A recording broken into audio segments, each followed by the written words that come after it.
Rina Wijayanti yang di sini akan membawakan video kedua saya, yakni dalam tahap desensitisasi sistematik. Sebelumnya saya akan menjelaskan dulu secara ringkas.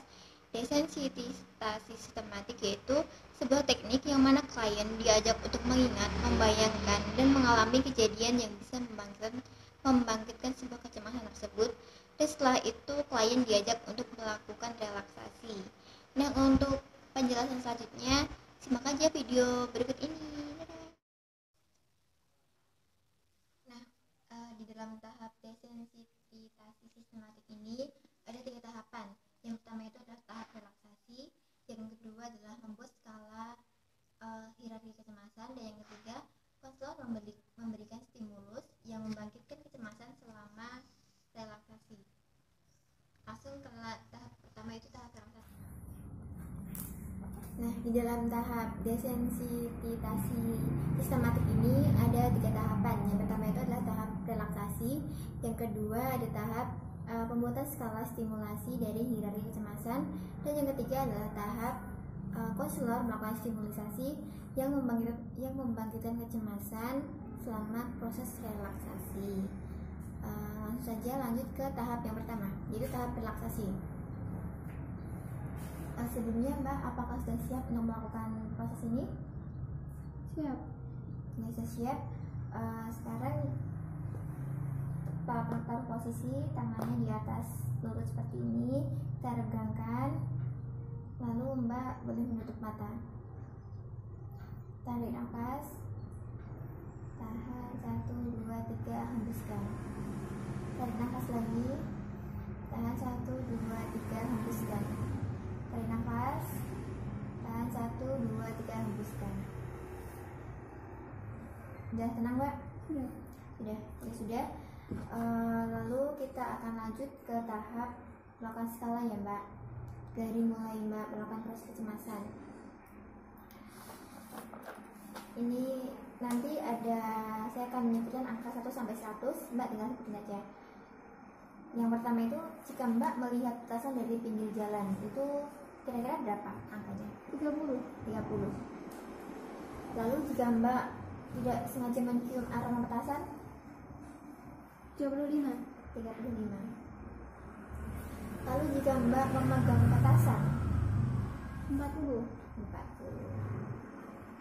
Lalu jika Mbak ini mendengar petasan tapi di dalam kamar? 45. Lalu jika mendengar petasan tapi di dalam rumah? 50. Lalu yang keenam, mendengar petasan di depan teras, lebih dekat? 58. Semakin naik ya, 58. Lalu yang terakhir itu jika mendengar petasan dalam posisi yang sangat dekat, bahkan di sampingnya Mbak sendiri, itu berapa kira-kira? 70.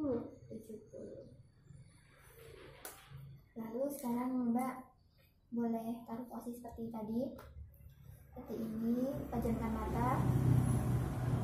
Sekarang jika Mbak melihat petasan di pinggir jalan, tapi dengan Mbak membayangkan juga di dalam suasana pantai yang banyak angin-angin, sepoi-sepoi, suasana yang damai, kira-kira skalanya berapa? Dari 1 sampai 100. Skalanya berapa Mbak? 25. Baik. Lalu jika Mbak mencium petasan, tapi Mbak membayangkan aroma petasan itu dibarengi dengan aroma sate yang sangat menggoda, yang sangat nikmat kesukaan Mbak, kira-kira berapa skalanya? 20.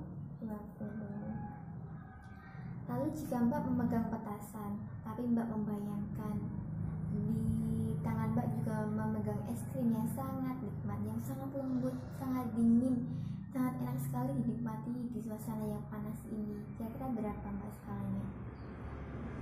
18. Baik, bagus, semakin turun.